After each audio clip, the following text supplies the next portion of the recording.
রান্না করছি শাকে ডালে বড়ি। এই যে জাউল দিছি, এই জাউল, এই যে বড়ি, লবণ দিছি, হলুদ দিছি, এই যে সব জাউল আছে। জাউল এই শাকের জলের সাথে জাউলও সিদ্ধ হয়ে যাবে। খেতে খুব দুর্দান্ত স্বাদ লাগে। কাঁচামরিচ দিছি, লবণ দিছি, হলুদ দিছি। দিব এখন একটু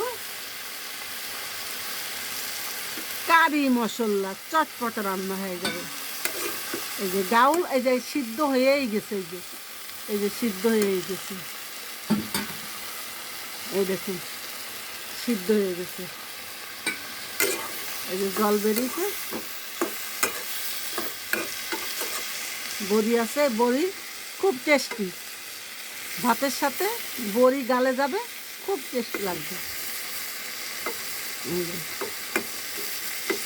আমি সবিতা কুকিং হাউস থেকে জানাচ্ছি অনেক অনেক ভালোবাসা ও প্রণাম। যদি আমার ভিডিওটা ভালো লাগে আমাকে লাইক কমেন্ট শেয়ার দেবেন। বন্ধুরা, আমার রান্নাটা দেখুন।